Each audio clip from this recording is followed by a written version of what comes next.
বিসমিল্লাহির রহমানির রহিম ওয়া নাহমাদু নাসাল্লাল্লাহু আম্মা বাদ। আসসালামু আলাইকুম ওয়া রাহমাতুল্লাহি ওয়া বারাকাতুহু। প্রিয় দেশবাসী, সবাইকে আমার রক্তিম শুভেচ্ছা ও অভিনন্দন। আমরা 7 তারিখে যারা আন্দোলনে অংশগ্রহণ করেছিল তাদেরকে সুস্বাগত জানাই। যারা 1971 সালে মুক্তিযুদ্ধে অংশগ্রহণ করে দেশের স্বাধীনতা ছিনিয়ে এনেছিল তাদের প্রতি আমরা কৃতজ্ঞ, চিরকৃতজ্ঞ। তাদেরকে আমরা কৃতজ্ঞতার সহিত স্মরণ করি।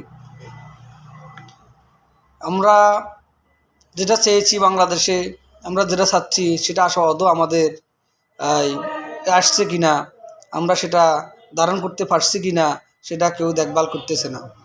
আমি বলবো কী কারণে 71 হয়েছিল, কী কারণে 24 হয়েছিল, সেটা থেকে আমরা সরে এসেছি। আমরা প্রত্যেকটা সেক্টরে সাধারণ জনগণ জুলুম নির্যাতনের শিকার। আমাদের উপর জুলুম নির্যাতনের স্টিম রোলার চালানো হচ্ছে, সেই ক্ষেত্রে দেখভালের কেউ নেই। আমরা 71 স্বাধীনতা আন্দোলন করেছিলাম শুধু দেশ পাওয়ার জন্য নয়। আমরা 71 স্বাধীনতা যে মুক্তিযুদ্ধে অংশগ্রহণ করেছিল কৃষক শ্রমিক জনতা, সেক্ষেত্রে আমরা কেন অংশগ্রহণ করেছিলাম? আমরা শুধু একটা মানচিত্র, একটা দেশ পাওয়ার জন্য না। আমরা সেক্ষেত্রে আমাদের উপর জুলুম যে নির্যাতন হয়েছে তার প্রতিবাদ করার জন্য এই স্বাধীনতায় আমরা নেমেছিলাম।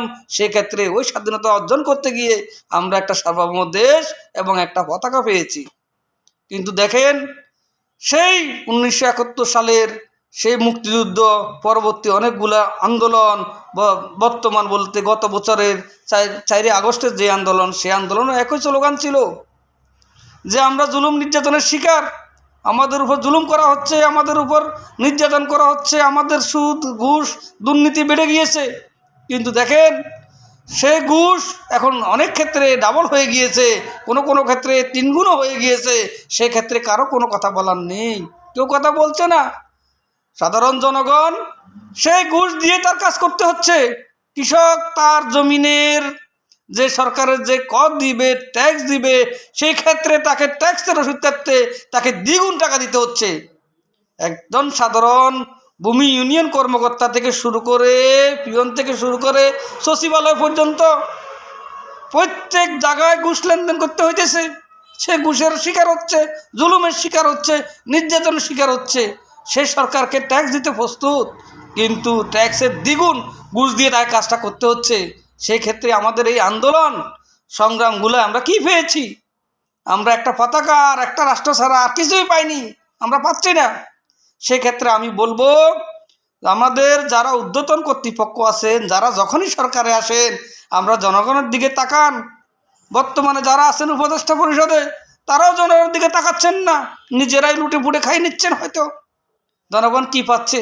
জনগণকে কিছু দিন, জনগণকে জুলুম নির্যাতন থেকে রেহাই দিন। জনগণ যাতে জুলুম নির্যাতন থেকে বাঁচতে পারে সেদিকে লক্ষ্য করুন। জনগণের হয়ে কথা বলুন, জনগণের সাথে মিশে যান, জনগণের সাথে একত্রতা প্রকাশ করুন। জনগণের বিভিন্ন যে বিষয়গুলো আছে, তার দৈনন্দিন যে জিনিসগুলো আছে, সেগুলো যে সহজলভ্য করে দিন, যা সাধারণ জনগণ যাতে বাঁচতে পারে। সাধারণ জনগণকে খেপিয়ে তুলবেন না। আপনারা তো এখন যে কাজ করতেছেন, সাধারণ জনগণ খেপে যাবে। সাধারণ জনগণ খেপে গেলে আপনারা কেউ থাকতে পারবেন না। প্রত্যেকেই দোষী, এখানে নির্দোষ কেউ নেই। কেউ এখন দোষী, কেউ পরবর্তী দোষী, কেউ তার পূর্ববর্তী দোষী। প্রত্যেকের দোষ করেছেন, দোষী। আমরা কেউ দোষের ঊর্ধ্বে নয়, ভুলের ঊর্ধ্বে নয়, আমরা ফেরেশতা নয়, আমরা সাধারণ মানুষ। আমার আহ্বান, আমরা নিজেদের ভুল ত্রুটি শুধরিয়ে জনগণের কাতারে এসে দাঁড়াবো, জনগণকে মূল্যায়ন করব, জনগণের যে অধিকার সেটা ফিরিয়ে দেব।